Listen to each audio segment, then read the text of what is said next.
Um, Thanks everybody for joining. We're excited to bring you the second career webinar from the Reardon Program Alumni Association.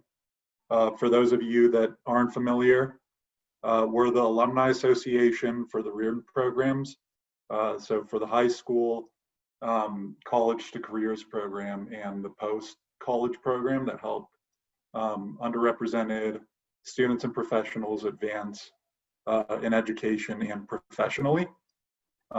So with that, I want to give our panelists a chance to introduce themselves. They're entrepreneurs and they work at organizations that advise entrepreneurs and help them build their businesses. So with that, Jennifer, do you want to begin? Just give a little background about yourself. Yes, absolutely. Thank you, Alex. So my name is Jennifer Garcia. I am the Director of Programs and Communications for LBAN, which stands for Latino Business Action Network.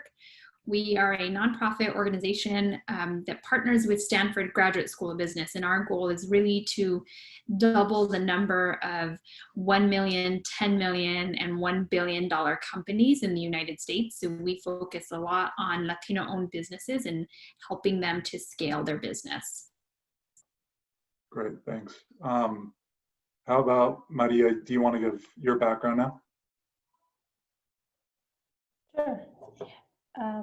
My name is Maria Castellon. I am the CEO founder of Bench-Tek Solutions, located in the Silicon Valley. My company was founded in 2003. We design and manufacture industrial furniture in lab tables, lab workbenches, and we work with the companies like Google, Apple, Tesla. Oh, wow. Thank you.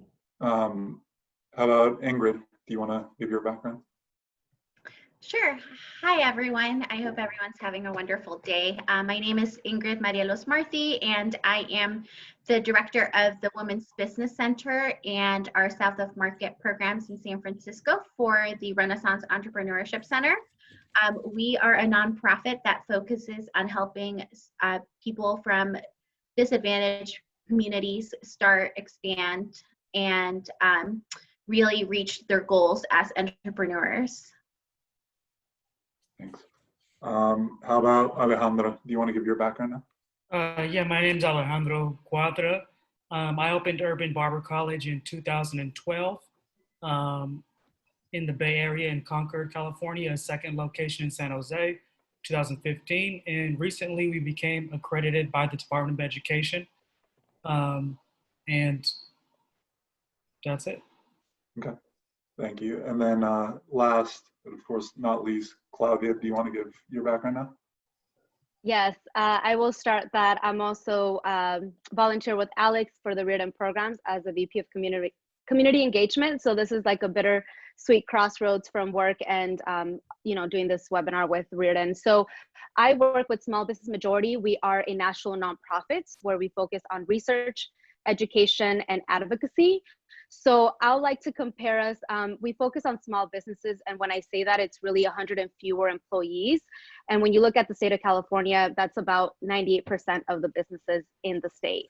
And we're like a resource hub connector. So I'm not the technical assistance that Ingrid will provide, the educational expert that Jennifer will provide. We're like the resource hub that we will connect you to the right folks, while at the same time making sure that your voice is being heard on the policy front. Mm-hmm. That's really important. So to give our viewers a little bit of a sense of entrepreneurship, why don't we touch on a few of the things that are important in entrepreneurship? So capital, mentorship, and skill development.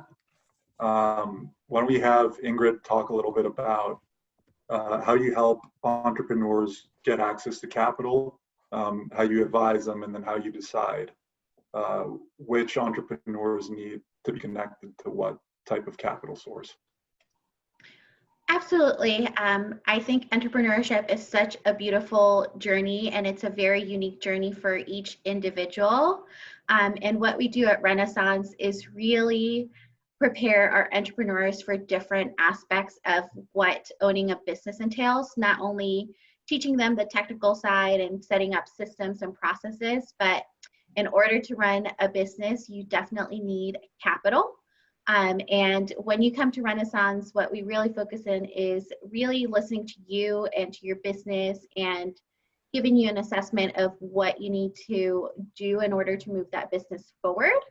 There are, starting businesses, emerging businesses, and established businesses, and those all require a different level of capital. We're not a lender at Renaissance, but we do partner with different lenders, and we really only recommend our clients to the best fit after we do a full assessment of finances, your skill level, your business plan. So I think that it's very important to know all of those things as you're in your entrepreneurial journey, just because you don't want to follow the wrong path, because that can become very costly in business.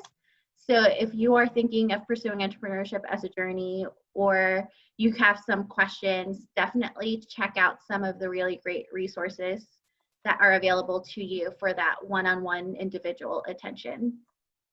And so you guys would also help an entrepreneur navigate the process of getting venture funding on top of navigating the loans also? Yes, so we would help any funding in terms of financing or venture. If they are looking to put a pitch deck together, we have coached people through that. And it just really depends on the stage of that person's business. But we're also very realistic, and we will let you know if your business is ready for that stage or not. Yeah, I mean, that's one of the toughest things to navigate, but definitely one of the most important to be able to get access to capital. And then from speaking to the different entrepreneurs on this panel, one of the other things we gathered is very important is mentorship. Maria, would you be able to speak a little bit as to the mentorship that you've gotten throughout your career and how that's helped you on your journey?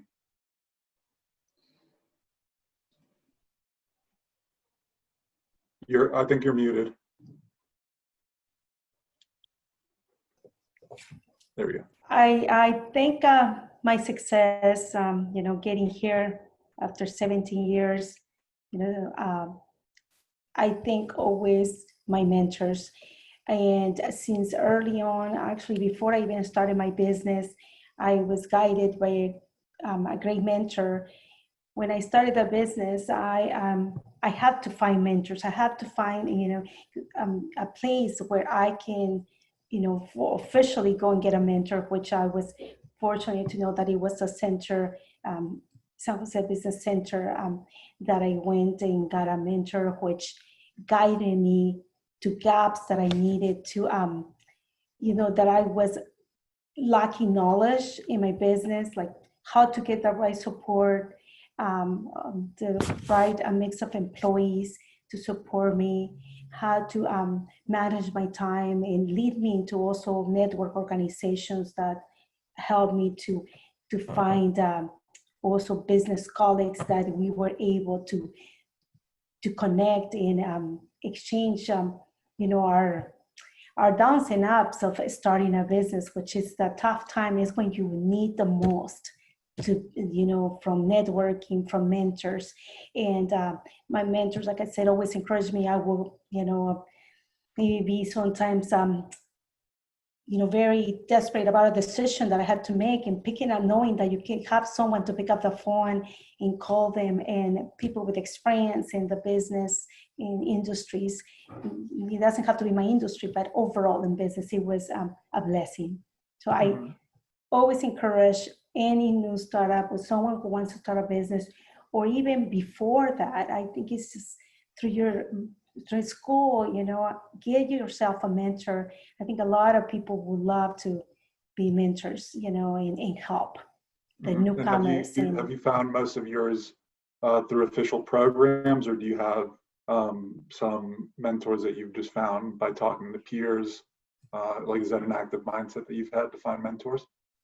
No, it also was through network organizations that I went, and fortunately, by meeting people there and sharing with them what you are doing, and they offer to get, because why, they see your pain, you share what, the struggles that sometimes you're going through without complaining, but you share, and they like offer. It's like, you know what, I have expertise on sales cold calling, because I didn't have experience back then. So fortunately, I had that. My ex-employer, who was the greatest mentor, always, helping me how to navigate through the system, how to mentor me to talk to vendors, to engage them, to believe and give me, their lines for me to be able to buy materials, or banks, even though, bank was challenging when you start a business, but it's still, having that voice and that person reminding you not to give up, that you are not alone. And so through the journey, it was through connections, through networking. And I think it's like they always say, when the student is ready, the teacher appears. And that's how I always had this, I want to learn. I want more mentoring. Yeah. And you always meet people. So I think it's just being open.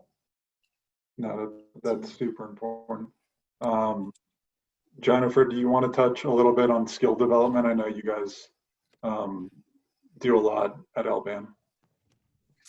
Yeah, absolutely. So yes, we are an executive education program. However, I would say that to enter into the realm of entrepreneurship, you don't have to have a specific set of skills, right? There is no checklist of skills that you must meet before you decide, I'm going to be an entrepreneur. Really, all you need to do is you need to have the passion, you need to have an idea, and probably most important is you need to have perseverance, because you'll hear today, entrepreneurship at times is very lonely, at times is very difficult and challenging, and you don't have your boss, right? You are your boss, so you have to push yourself past that, past those challenges. In terms of skills, yes, there are skills that are very valuable. One of the things that I would say is coming to it with the student mentality.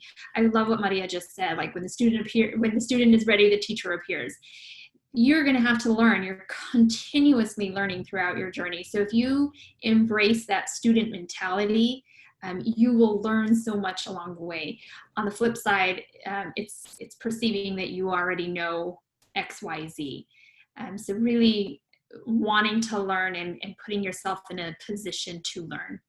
The other thing I would say is visionary, right? If you can begin to be creative, begin to say, what do I want to be? What do I want to see? Where do I want to see this company go?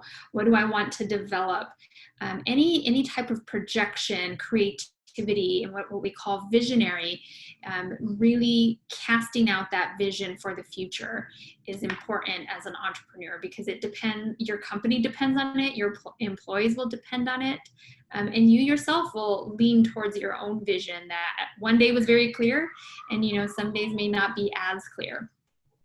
And then to piggyback on that would be strategy. This is also a skill, right? You set goals. We all set, baby goals, small goals, New Year's resolutions, but then putting that into a strategic plan. So as an entrepreneur, you might have, revenue targets, you might have growth targets, but what is the specific strategic plan that you're going to put in place to help your company get to achieve that goal? And so again, I would say a student mentality, being visionary, being strategic. And then I also want to just mention finances. I know Ingrid talked about capital. Capital, which is really just money, right, is important for an entrepreneur. It is important for your company's growth. And one of the things that we constantly teach is that an entrepreneur needs to know your finances. And so that doesn't mean you need to be a finance major. That doesn't mean you need to be an accountant, but you need to push yourself to get comfortable knowing what money is coming into your company, what money is going out of your company.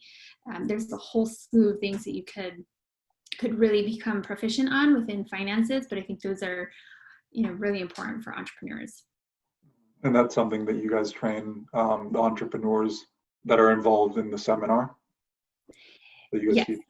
So it is not necessarily a seminar. It's an executive education program. So Yeah. it's a little bit longer, 8 weeks. But yes, we do touch on vision. We touch on strategy. We touch on finances. Okay, that's comprehensive. So why don't we use that as a segue to explain just a little bit of the overview of LBAN and then how you guys are helping to scale minority-owned businesses, specifically Latino in your guys' case. Yes. So like I mentioned, we're a nonprofit organization. We collaborate with Stanford Graduate School of Business, and our collaboration is twofold. One, it's research. So we have researchers who survey the Latino economy annually, and their goal is to identify what trends are impacting Latino business owners. What are factors that are contributing to growth, and what are factors that are impeding growth? The other element that we collaborate on is a scaling program. So this is where we recruit entrepreneurs and they participate in an executive ed program, executive education program. It's an 8-week program and it's online. So they're at home doing their business, running their personal lives, but they are also back to school in this program, education program. And so with that program, it is focused on mindset. It is helping an entrepreneur thinking about their company, thinking about growth, what they thought growth was, and we're really trying to push the envelope on that. So if you think you could grow X amount this year, we want you to say, what would tremendous growth look like? And so we're helping them to think differently, but then we also resource them. What are the tools that they need? What are the networks that they need? Who are the introductions that they might need to really realize this growth? So along comes mentors. We have a whole mentor program for our participants. We have a capital information session so that they get to meet with different capital providers and learn about what it means to obtain capital for their company. And I guess same question for Ingrid. Why don't you give us, again, another quick background on Renaissance and then how you're helping minority and woman-owned businesses scale? Yeah, so we have different programs. We have 4 different locations at Renaissance in the Bay Area. We're very focused on helping entrepreneurs in the Bay Area, specifically those from minority communities or those who have faced really big challenges in life. We have different programs. For example, our Bayview location, we work with a lot of women in public housing who are having a second chance at life. So we coach them through entrepreneurship programs there. Out of our 5th Street location, we have our business planning class, which is a 12-week, twice a week, 3 hours, very intensive training for entrepreneurs. And some of our graduates include Sokola Chocolates, 3 Twins Ice Cream, American Grilled Cheese. So we definitely are impacting the communities that we serve by being very focused on being local and also by having very intensive training for all our different communities. We have our Start Smart classes, business prep classes, business planning, and we also do networking and community events for our clients. And then what form does that training take place in? Is it in person? Is it online? We have both. So when we're not in a pandemic, we definitely have classes in person. But right now, everything is online. And what we have done in order for everyone to be able to access our services is that this year we're not charging fees for most of our courses. And for the courses that we do charge a fee for, there are scholarship opportunities available so that it is accessible to everyone. And we will continue doing online training the next year, and hopefully we'll also have that in-person interaction. Yeah. Yeah. So I think that's a good transition. What are some of the ways that people start working with your organization? Like if somebody were to want to take that training program, how do they reach out to you guys? How do they begin working with you? Yeah, so you can find us on rencenter.org. I was trying to put it in the chat, but. Oh yeah, and by the way, we'll have a separate email where we send resources that we talk about during this webinar, so that the viewers are able to start doing their own research? Yeah, so you can find us on our website. Another thing that I did not mention earlier is that we are an SBA resource partner. There are 117 women's business centers across the nation, and we happen to be the San Francisco one. So definitely reach out to us. We would be more than happy to help you if entrepreneurship is something that you are exploring. If you have any questions for me directly, I will share my email address as well.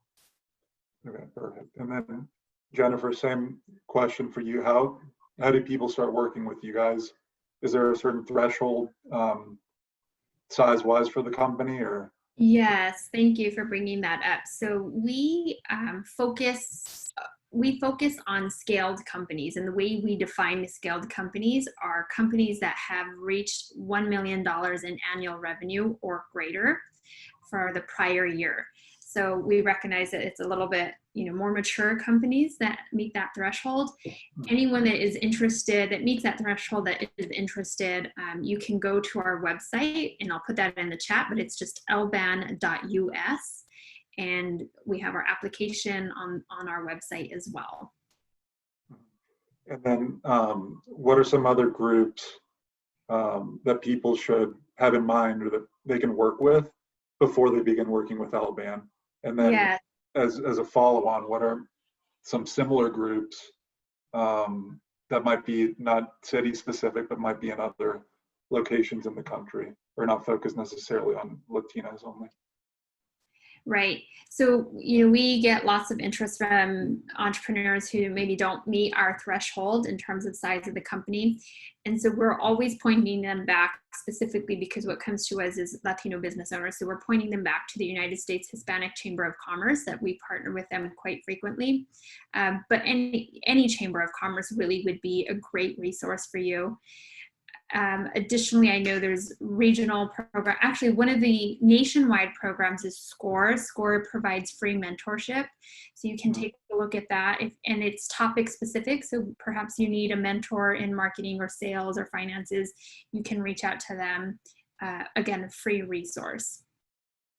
Okay. And then Ingrid, I know you've worked in other locations in the country, advising entrepreneurs. Can you give us maybe another company or another organization that you're aware of? Yes, so we are a part of the Association of Women's Business Centers, and I will put the website on here, and you can find local assistance, specifically if you're looking for one thing that the Women's Business Centers really do. We focus a lot on mentorship and really walking you through the process. So definitely feel free to find one near you if you're not located in the Bay Area. Okay, great. So we'll add that in the information that we send out to everybody, just so that that's on your radar, because that's a really important starting point to know what the different options are as far as who you can work with. With that, we'll transition over to the small business owners. So why don't we begin with Alejandro? Can you give us a little bit of background on how you first started your business, how you got to the point that you're at today, and how you started working with LBAN? Yeah, definitely. I'd love to. Again, my name was Alejandro. I started Urban Barber College in 2012. But before that, I was a college student. I went to San Jose State University, and I graduated in 2008 during another recession. And while I was in school, I was working lots of different jobs at the mall, Sears. And when I graduated, it happened so fast. I had a degree, and with that degree, finance degree, I went out to look for a finance job. And it was a lot different than I thought it would be. It was really, really hard to find a job because I did not utilize as many resources as I could while I was in school. I didn't do any internships. So when I graduated, looking at the same jobs, $15 hour jobs maybe, minimum wage jobs. So at that point, I looked at, you know, opening a business because I knew I had the skills and the intelligence to market a business, even if others couldn't see that. And 10, was that 11 years ago, 2009, I opened a barber shop, Urban Cuts. And there I also sold clothes, different name brands that were popular at the time in streetwear. And yeah, so much has changed in 10 years. People, brick and mortar stores were a lot more popular. And I'm not sure if I would have been able to do that now, but at the time it did work. People really liked that store. And from there, I found it. There wasn't enough licensed barbers in the Bay Area, and the barbers that we were having, I was basically just training them how to cut hair, how to talk to customers, how to start their own businesses because it's a booth rental business. So I was really helping these other young entrepreneurs create their own businesses. The barbers at my barber shop, probably 10 of them opened their own barber shop. So I needed to figure out how I could train these barbers, and that's when I went into look how I could open Urban Barber College. And I did at the time reach out to the SBA and different small business organizations, but unfortunately I didn't have enough history and enough organization in my books at the time to apply for any loans. So I really bootstrapped. I had other jobs. I was saving my money. I didn't have a car. I was getting rides from people. And my office was the library, the public library. That's where I would go every day to learn how to get the state accreditation on how to open a school. The library had different rooms that were free that I could rent if I wanted to meet with somebody, if I wanted to have a client, because I was still at the time, you know, selling websites, helping other people start their businesses. So that was my WeWork. How WeWork started, I don't know, because you can just do that at the library for free. And that's what I was doing. So then how long did it take you to get the accreditation? The state accreditation, probably about a year. They definitely take their time. You send in your application, they take 90 days. You apply, they take 90 days.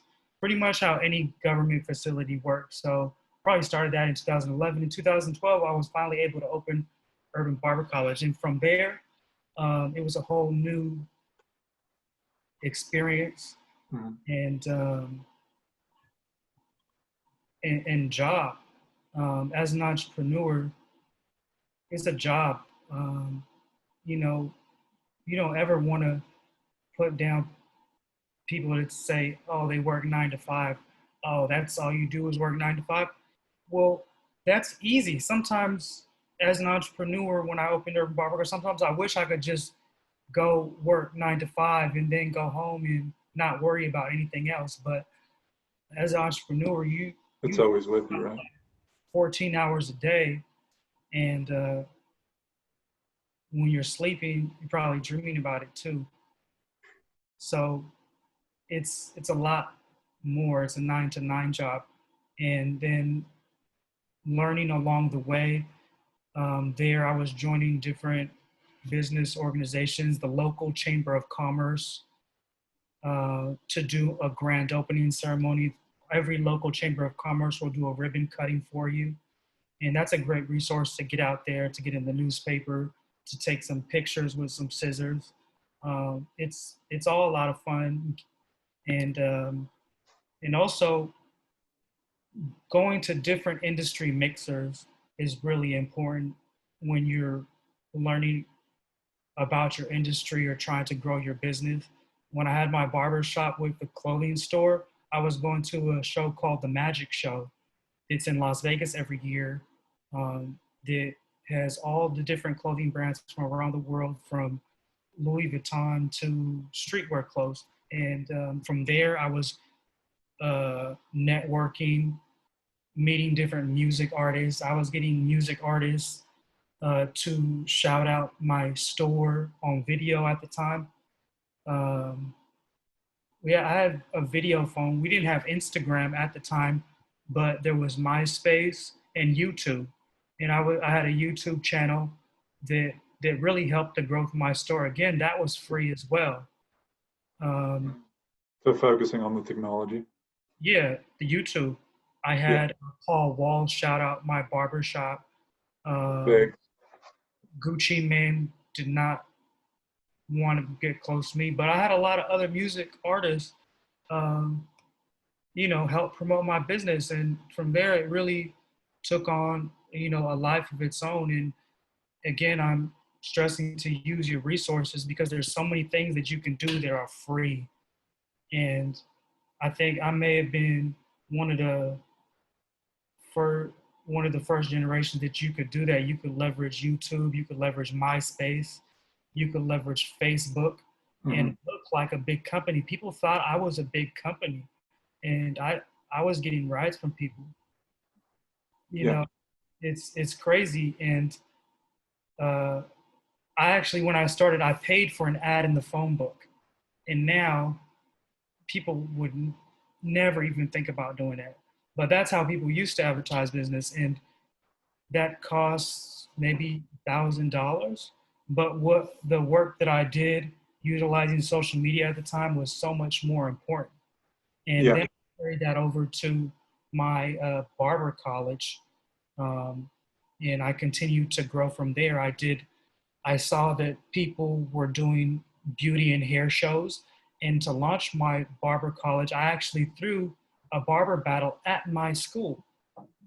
I invited people from all over California, all over the country, to come and have an industry mixer at my school. And from there, I kind of launched myself in the industry as a brand name, as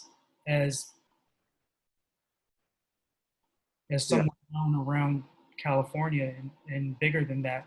So from there, I've just continued to build the momentum. So real quickly before we jump to the next question, when did you start working with the Latino Business Action Network? How did that happen?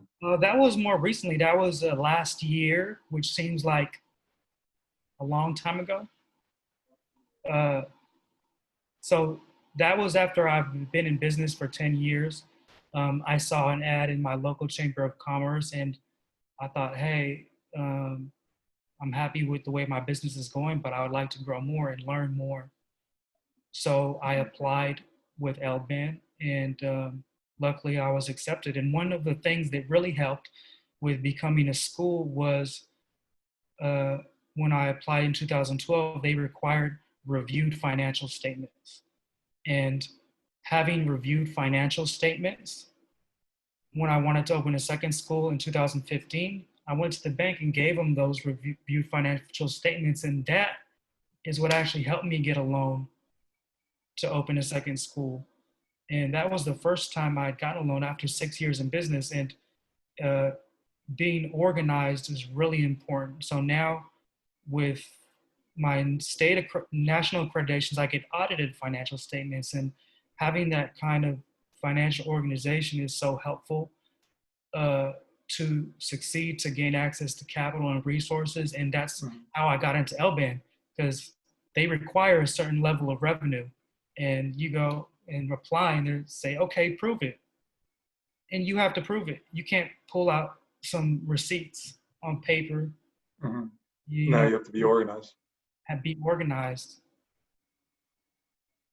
Okay. No, that's helpful to have that context. So for the next question, I'm going to direct this one to Maria. What's been the toughest part of being a business owner, and what's been the best part?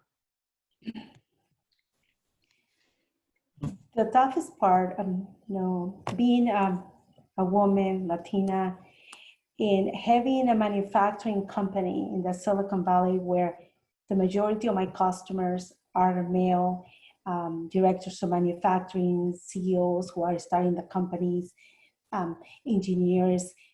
And so it was very intimidating. So for me, that was the biggest, it was very tough also going in and introduce my business when it was such an unknown name, all the no's and rejections that I got all day long.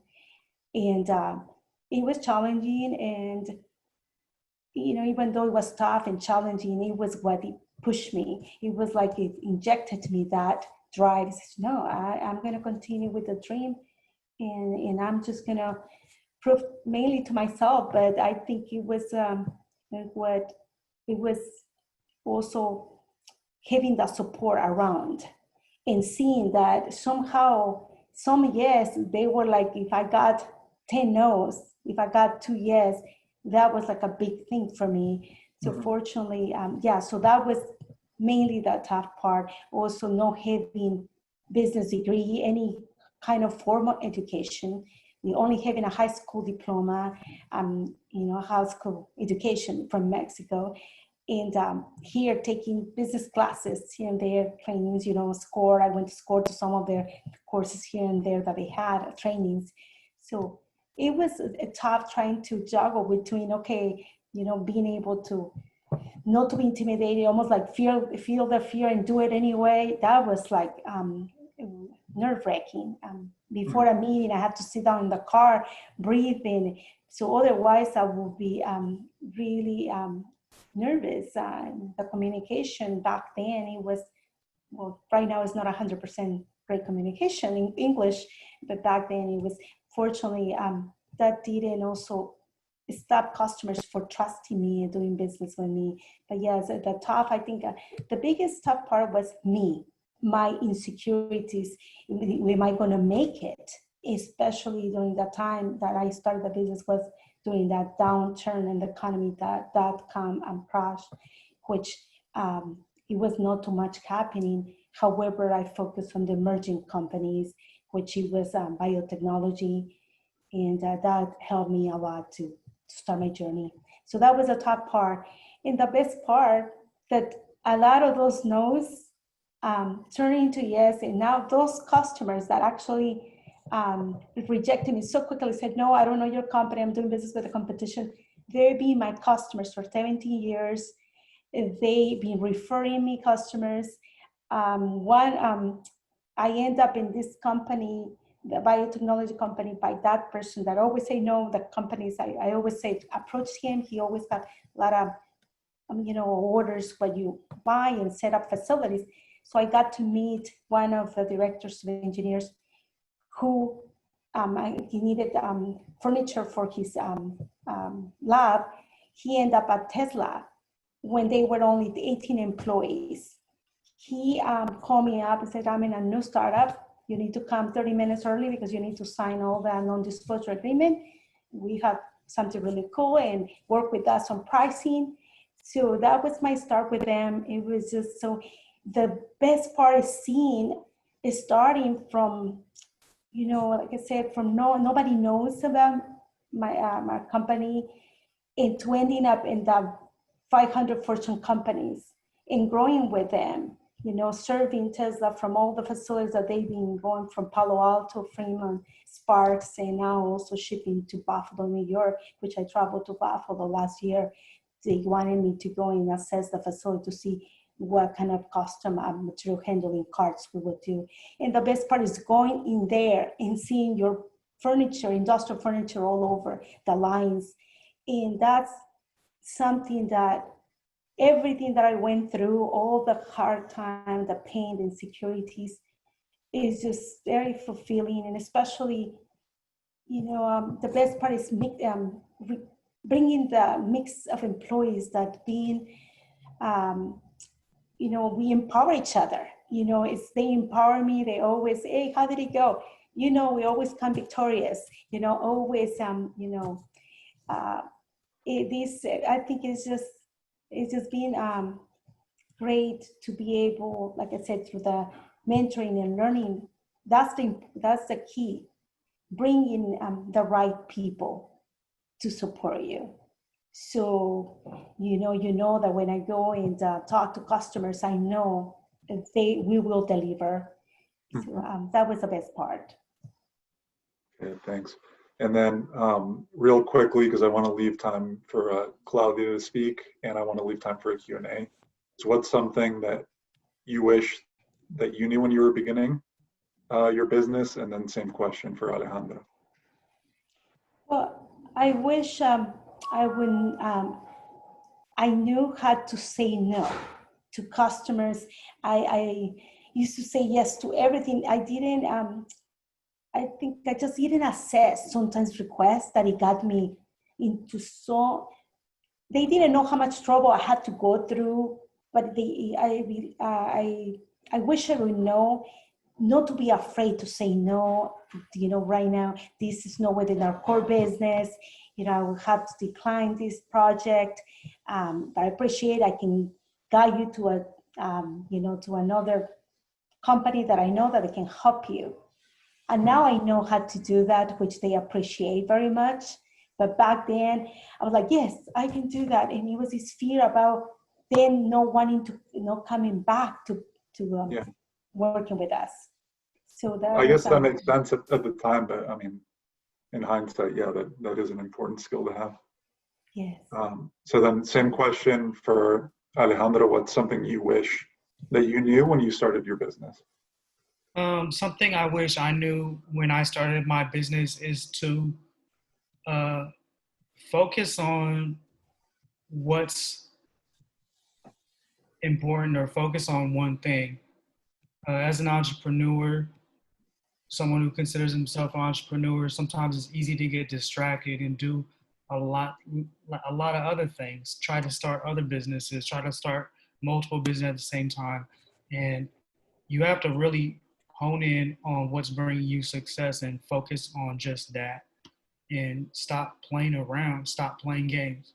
Don't go through the motions, actually execute it, which is what makes people successful, is getting the job done. Focus on what's making you successful and keep doing just that. Okay, thank you. All right, so we're going to turn it over to Claudia from Small Business Majority. Can you talk a little bit about what's the power of the small business voice, especially during COVID, and how has COVID affected some of the small businesses that you work with? Yes, I will start by saying, as I'm pretty sure everyone on the call and knows, COVID-19 exposed all the flaws in every single system: healthcare, education, our economy. The simple fact that we had over 40 million unemployment across the country just comes to show the power of small businesses, because it was these small businesses that had to let go of their employees, that had to furlough their employees. So that in itself should give you an idea. You didn't hear these big corporations let go of their employees. It was these small businesses.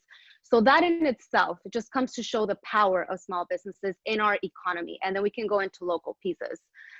We as an organization, capital, as everybody mentioned here, is an issue and has always been an issue. As soon as the first week that everything started to close down, as an organization, we knew capital was the first thing small businesses were going to need. Now, when it comes to lawmakers, a lot of things that people don't know, these lawmakers are making the law, but they're not the experts in every single subject and field. So that's where we come in, and we make sure that these lawmakers hear the small business voice. So there's three powerful voices that make policy very effective, and that is a mother, a veteran, and a small business owner. Those are the most trusted messengers when passing policy. So we engage with the small business community as soon as things were going bad. Capital, as we all know, the PPP, the CARES Act, right? We give these loans out to small businesses. And what has happened in the last few weeks since the passage of the CARES Act, there's been a lot of changes, because these initial laws that were implemented were not effective or working for all of the businesses. So we had to make sure that we contacted small businesses. You got the PPP loan, great. What is not working for you? Oh, 8 weeks is not enough to pay your employees. So we need to expand that more. So we need to bring these advices and pieces from the small business voice and bring that to lawmakers, whether it's federal, state, or local. We're working with, the Governor Newsom right now, and also telling him, undocumented folks that are entrepreneurs, they're not getting help from the federal agency. How can we bring these resources to them? So for us, it's important as an organization. We know you're working 24/7 as an entrepreneur, but there's organizations like ours that we will take that lift. We'll do the messaging. We just need your approval of sharing your story, and we'll take it to them, because I can say, hey, a small business owner, Alejandro, said this, and that. That's not as powerful as like Alejandro said, me as an owner, this is what I'm struggling with. So I hope that COVID-19 really shows the power that and how easily we can make this economy very fragile. And at the same time, these lawmakers are not experts. And that's why we need to advocate from a small business lens. Mm-hmm. So transitioning based on what you just said, what are some specific actions that your group is taking to address inequities in entrepreneurship and to help minority business owners? Yeah, I mean, there are so many issues that we have been working prior.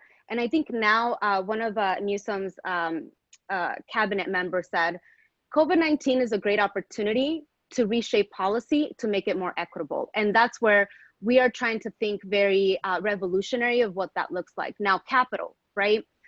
Capital has been an issue when you look at the stats. I'm not gonna bring them up, but when you look at the stats, minorities are always, they don't get approved by a traditional lender. And we've been like trying to do educational workshops of the different options and so forth. So with the PPP loan, right? We advocated to Congress, you need to allocate certain billions of dollars to community development financial institutions, which are basically like local banks, that they solely focus on helping minority businesses. So that's the way of like, you need to bring more money and funnel that through this resource to make it more equitable, because who's gonna benefit? The underserved, the folks that generally don't get it. That's one. The second one is paid sick leave. My supervisor was on calls to make sure that part of the governor's budget for this upcoming cycle, that which is gonna pass, or he already signed it, any small business with 5 or more employees will be obligated to provide paid sick leave. Which then, what does that mean? That as an employee, I can take this sick leave and get paid for it, and not get like what's the word, backlash for it. So it's being expanded, where before it's like, I think 50 or more employees. And there's another one is Cal Savers and retirement. Wealth is almost unknown to our minority folks.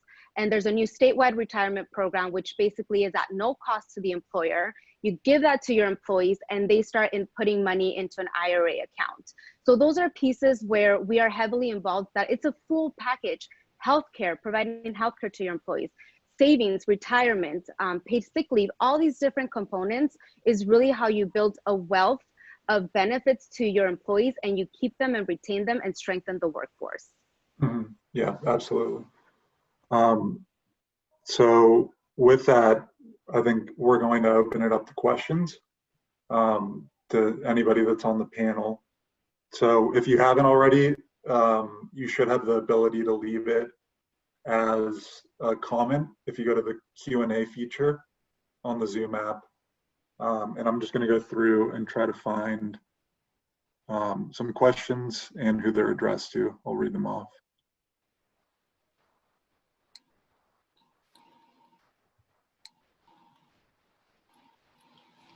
Okay, so there was a question to Ingrid that you actually addressed in the chat function, but maybe you could talk through so that all of the viewers are able to get that directly from you.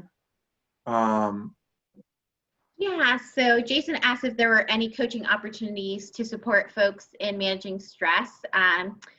Being an entrepreneur is very stressful because you have to be on point every single day. So something we are at Renaissance, we're currently working with a mindful and meditation coach. So definitely stay tuned. I knew it was needed before the pandemic, but then the pandemic happened and all of our entrepreneurs were in overdrive. So we just did a workshop last week that was about finding inspiration in times of anxiety. So we're working with her on finding different ways. She's a career coach and a mindfulness coach. So we're trying to find ways to support entrepreneurs through a lot of things that are happening at the present moment. You know, it's past the pandemic. There's a racial inequality. There's so many things going on, and you're trying to make the best decisions that you can. And I think that having support to guide you through those decisions is crucial right now. So please stay tuned. I wish I could put a program together overnight, but it does take, you know, a couple of weeks before we can develop it and launch it. Thank you. And then the next one is for Jennifer. Can you talk a little bit about the guidance that you give different company owners or executives in dealing with various partners or people that have ownership stakes in the company, if those people have conflicting views or difficult personalities to work with? Yes, absolutely. So I think that one of the important components when you think about decisions, right, making big decisions, is that you want buy-in. You want buy-in from your partner, you want buy-in from your employees. And so the way you achieve buy-in is making sure other voices are heard. And so if that is another business partner perhaps has a challenging personality or a different perspective, you want to make sure that you're understanding, you're hearing their perspective and you're understanding their perspective, and you're also taking it into consideration. Now, with that being said, you also need to establish kind of your chain of command, right? Where does the buck fall, and who is ultimately accountable for XYZ? Because the person that is accountable is also the person that should have the final say. And so when you delineate that between you and a business partner, so if you're talking about a decision that needs to be made in terms of operations, is that under your umbrella or is that under your partner's umbrella? And the person that is accountable should be the person that has the ultimate decision.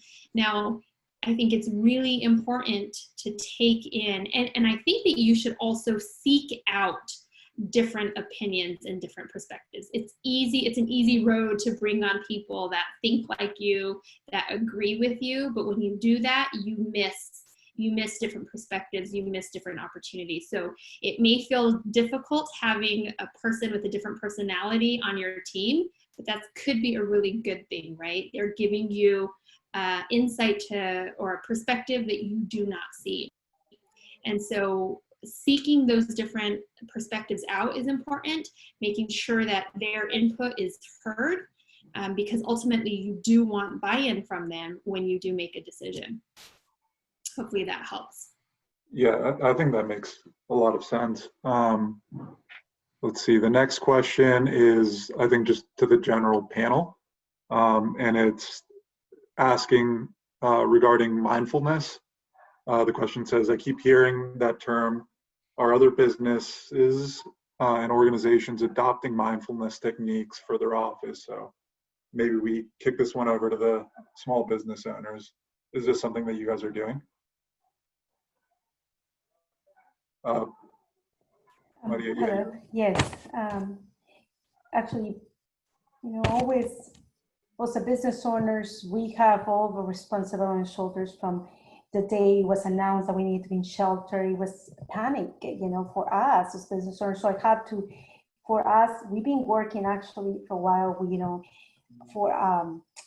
have a room that also our employees can go in together. We have a massage chair that they go. We just understand this with a manufacturing company that we had to buy it like leather for them to go and just detach when they have any kind of harness. But personally, what I've been doing is through YouTube. YouTube have guiding meditations, but in the morning, first thing that I do, the first month after COVID, I was going crazy thinking about strategizing and making sure the uncertainty. So I talked to a coach, a coach that I, to guide me to see what I can start applying. So what I did, 1 hour, as soon as I wake up, I don't look at the phone. So I had to wake up early, so that way my office still closed. So I wake up, get up, wash my face, go and sit down and do 20 minutes meditation, like just completely, learn to, through breathing, focusing on the breathing. And that's been like, that's been helping me a lot. As soon as I finish that, I've been learning through YouTube breath work. Breath work is, and you Google, and you go into YouTube. It's been very powerful for me to, helps me to really see clarity and be more focused through the day. So that's been helping me a lot to be more mindful, more present, to be able to make decisions and look at what's happening, taking the opportunity for this slow time to be more strategic with my business, things that I was not able to do before. And I was like, wow, now I've been like, great, I can get to do this. But it's been also starting from how do you take time to be more mindful, more, quiet our mind, but it's disconnecting from technology from the first morning hour. And even 30 minutes exercise. I bought a treadmill, I have it there, just come down and do a walking, because I'm not a big sport person, but at least some walking. But the meditation, breathing is very important, because we sometimes, when we are so stressed, we stop breathing. And that's something that when we stop breathing, it seems everything, we disconnect from our body.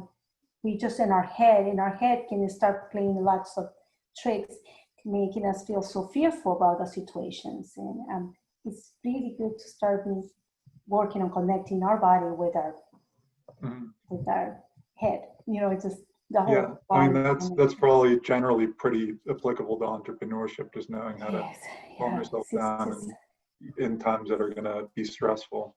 Especially to continue being perseverant. I do want to add one last thing, because this is focused around underserved minority people who want to start entrepreneurship. Imposter syndrome is real, especially I hear this a lot for females and minorities. We do have a professor who's focusing, we partner with, she's in Loyola. She talks about the 5 different types of imposter syndrome.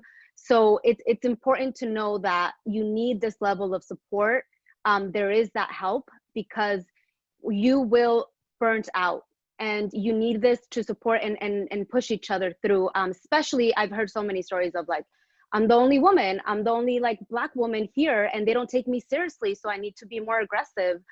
So that is real, and you're gonna come across that. And that's why these like specific like Latino networks or like Black chambers, like it's so critical for you to be in those spaces to continue getting these like coping ways to navigate through these spaces, because it's not easy. Can't stop. No, thanks. And then this is going to be the last question, because I know we're getting up to the 5 p.m. deadline. 6 p.m. Sorry, I'm an hour ahead. The question is, as a business owner, it's extremely valuable to keep learning and sharpening your skills.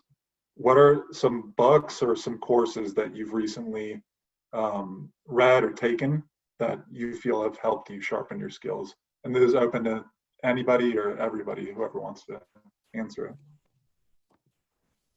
Do you want to go, Alejandro, or you want me to answer? You can go ahead if you have one on. Okay. For me was, obviously, when I see the courses, it's been, especially finance, finance was big for me.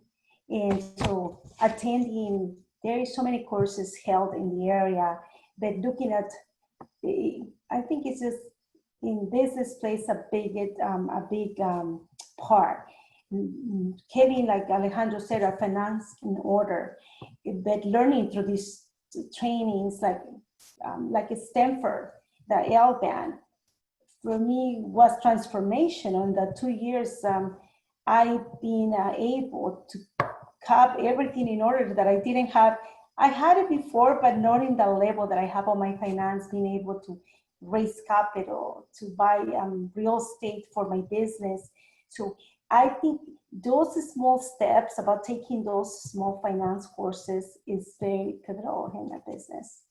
And that's what I think that's one of the areas. If I could add to that, Maria, I would just say, you know, what was applicable for Maria or Alejandro may or may not be applicable for your business at this particular time.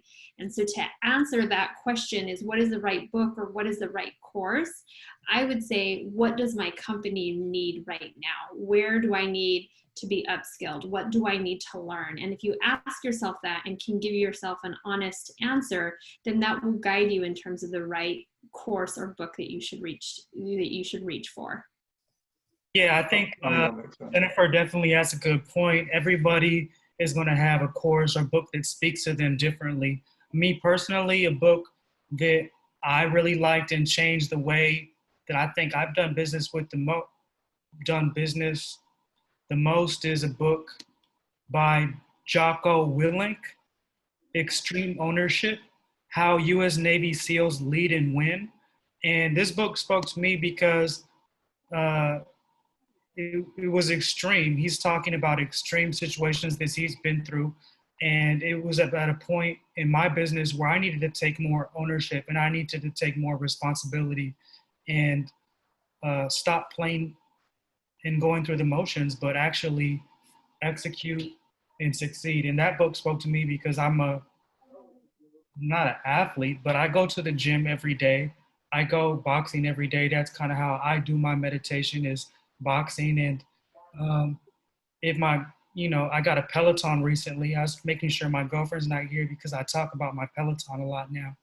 And that's really good for me, is in meditating and getting myself disconnected, because it's really hard now for me not to calm down or meditate, because the news is so fast. It's happening all the time. People are tweeting every second. There's always Instagram updates, and you have to be able to slow down. For me, I go, work out or go for a run or something like that. For me, that book spoke to me personally because it was a point in my career. And actually, it's even for me, it's hard to read books right now just because there's so much media being thrown at me. And I actually listened to that as an audio book when I would drive in my car, because in the Bay Area, there's lots of traffic. Yeah, that's a great way to multitask. Books and listening to them in the car is a way for me to educate myself or continue my education. That audiobook, along with a lot of other audiobooks, I would recommend when you're on BART or public transportation or commuting. That's a good way to fit that into, a busy schedule. Mm-hmm. How about, does anybody else have a suggestion, book-wise or course-wise? If not, I'll just take the opportunity to say thanks to everybody for joining. We hope that this career webinar was helpful as far as how to think about entrepreneurship and what the different resources are that are available. We hope you stay connected with RPAA, the Reardon programs, and we'll follow up with the different panelists' contact info and a list of resources that will hopefully be helpful as you do your research and decide if you want to go down the route of entrepreneurship. So thanks again, everyone. And thank you all of the panelists.